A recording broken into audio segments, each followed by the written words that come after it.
Now that the NBA Summer League is ramping up, we're not only watching the rookie class begin their professional journeys, but we're also watching players with NBA experience working on their games, trying to build on what they accomplished already this past season. The 2024 NBA draft class, for example, has quite a few of their top prospects showing out in Summer League right now, and that just got me thinking about that draft as a whole, and these thoughts led me to the topic of today's video. Today we're going to be taking a look back at that 2024 NBA draft, and we will be redrafting the lottery picks with the power of hindsight based on what we now know 1 year later. The class was originally labeled as a relatively weak one, but through some surprising breakouts and promising developments, things would definitely look a lot different if the teams picking at the top got a do-over. Before we start though, it turns out a good amount of you watching right now aren't even subscribed to the channel, so if you enjoy the content, consider hitting the subscribe button, as not only does it help out a ton, but I'd also very much appreciate it.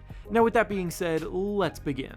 Starting with the number 1 pick in this redraft, the Atlanta Hawks select Jared McCain after originally selecting Zachary Reach with the pick. There was no clear-cut top prospect in this draft class like there are most other years, so the Hawks actually had a pretty difficult decision at number 1 last year, and based on what we know now, I do believe that Jared McCain is the top dog in this class. McCain was about to run away with the Rookie of the Year award this past season, but unfortunately he suffered an injury that ended his year after just 23 games. He still led all rookies in scoring this past season, putting up about 15 points per game, but even that's a number that was trending up big time as he started to play more minutes, and in the month of November, he had 7 straight games scoring over 20 points, including a 34-point game against the 1-seed Cavaliers. What makes McCain so special is that he scores the ball effortlessly within the flow of the offense and doesn't need to dominate the ball to still put himself in good positions to capitalize.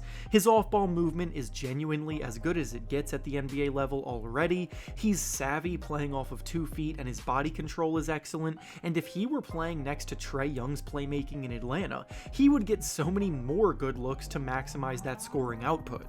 Next, with the second pick in the redraft, the Washington Wizards select Zachary Reach after originally taking Alex Sarr here. Reach doesn't fall very far in a redraft, and even though he may not be a flashy player and his ceiling isn't quite as high as other top picks in prior years, his floor is simultaneously very high, and at minimum, he's showing all of the makings of a strong two-way player. He may not ever be a go-to scoring type of talent that will drop 20 to 25 on the regular, but in a secondary role, he can fill it up quick to take pressure off of your team's stars. He's started his rookie season pretty slowly, ranking as one of the very worst volume shooters in terms of efficiency in the first half of the season, but in the second half of the year, he turned things around and took home the Rookie of the Month award twice in February and March. His three-point shot started to fall at a much higher clip, his off-ball movement was rewarded a lot more as he developed chemistry with his teammates, and his confidence noticeably grew month to month.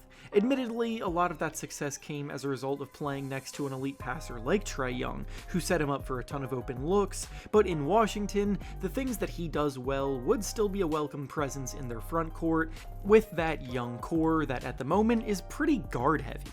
Next, with the third pick, the Houston Rockets select Stefon Castle after originally taking Shepard with the pick. Castle is the winner of the Rookie of the Year award from this past season, and he checks all of the boxes that the Rockets seem to have been trying to check when they were drafting a year ago. If the Rockets wanted a guard that can handle playing on or off the ball, competes as hard as anybody on the defensive end, and will embrace whatever role he's put in to help the team win games, then Castle is absolutely a much better pick than Shepard was in hindsight. The Rockets emerged as a serious threat in the West, pushing themselves into the playoff picture and finishing as the 2 seed, entering more of a win-now mindset after years of rebuilding, and Shepard struggled to get on the court because he's not used to playing as much without the ball in his hands. What made Stefon Castle's rookie season so impressive was that he led all rookies that qualified in scoring, McCain, without even being one of the go-to scoring options on that Spurs team.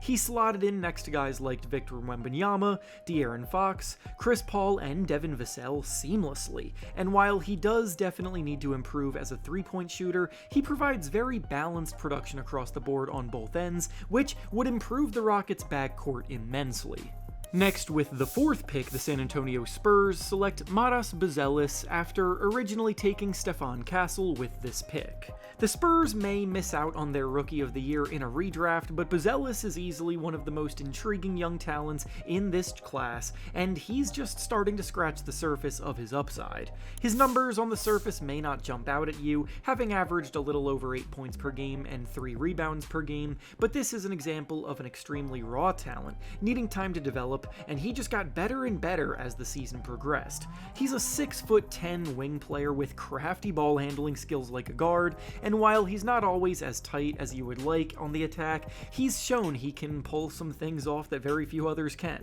At his size with his length, he uses all of it to simply reach over defenders on the way to the rim sometimes. He has great burst as an athlete, and he was even an above-average shooter from 3 to the surprise of many, after that jumper was a question mark when he was drafted. Throw in the fact that he can defend multiple positions, and he's already blocking a shot per game in limited minutes too. He could absolutely be a star in the making, and putting him next to Victor Wembanyama in a front court would give the Spurs ridiculous length and versatility.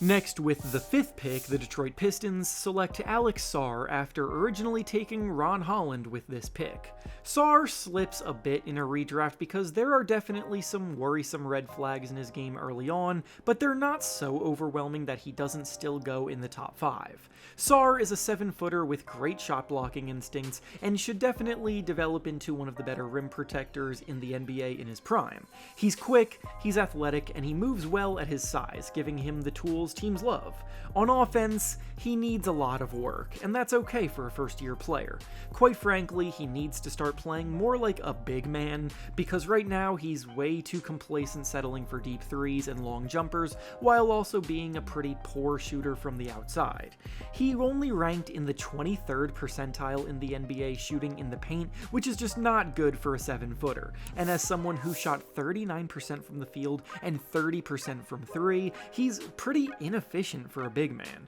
He's shown flashes of a capable shooter, and the hope is that he adds more muscle so he can operate more functionally around the rim, but in Detroit, on a team that has established center rotation from the time being, he would be able to develop without needing to produce right away.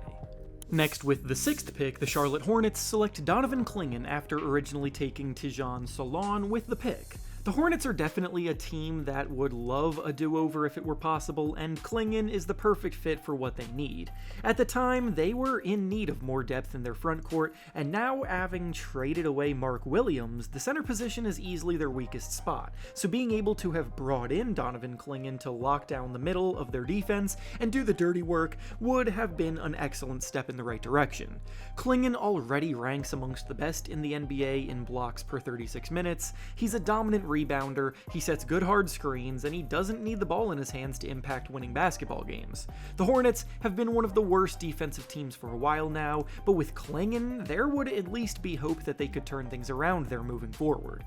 Next, with the 7th pick, the Portland Trailblazers select Kell Wear after originally taking Donovan Klingan with this pick. With Klingan now off the board, the Blazers still go with a promising center prospect in Wear, who also outperformed all expectations this season. Wear is a 7-footer with a 7'5" wingspan, and he is bouncy. He's a prototypical pick-and-roll big man who can rise high above the rim to throw down lobs, he has range out to the 3-point line, and on defense, he has the footwork to switch out onto the perimeter and protect the paint. The one big problem with Wear at this point in time is that Heat coach Eric Spoelstra has been vocal about how he needs to improve as a competitor and as a professional, and he's not always as locked in as he should be from start to finish in a game, but when his head is right, he has immense talent. Next, with the 8th pick, the Minnesota Timberwolves select Shepard after originally taking Rob Dillingham here. The Wolves still go after a highly touted guard prospect here, but this time they managed to land Shepard, ending his slide down the board. Shepard had a quiet rookie season after being taken 3rd overall by Houston because the Rockets were a lot better than anyone thought they would be, and Reed's development wasn't as important as winning in the moment, and he struggled to break into the rotation because he's much more comfortable comfortable on the ball than he is off the ball at this point in time. I'm still a believer in Shepard's potential. He still has tremendous poise and control of tempo for a young player, and with confidence can fill it up quick. So he would be a good candidate to be groomed into being Mike Conley's replacement in Minnesota now that Conley is on the last year of his contract.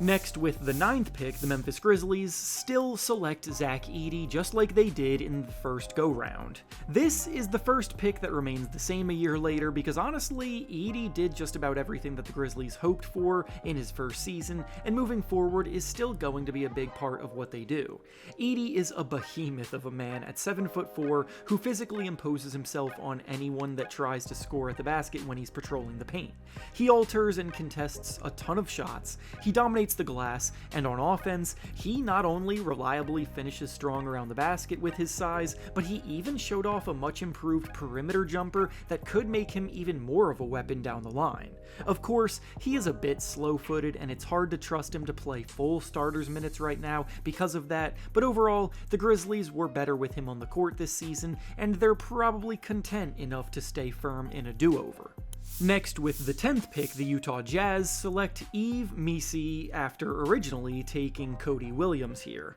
The Jazz are another team that would love a do-over like this, and bringing in Missi would be so much better for their rebuild overall. Walker Kessler is a great young center who has proven to be one of the better shot blockers and interior defenders in the game, but he's also found himself in trade rumors quite often, so if he does eventually get dealt, then Missi would have been a perfect replacement for him in the middle. He nearly averaged a double-double as a rookie in New Orleans this season, putting up 9 points and 8 rebounds per game, and while his game may not be flashy, he brings a strong competitive drive and a balanced playstyle on both ends. He has great timing on his shot contests, he runs the floor hard up and down, and he's another great athlete with impressive bounce, so he would be perfect in the Jazz rotation.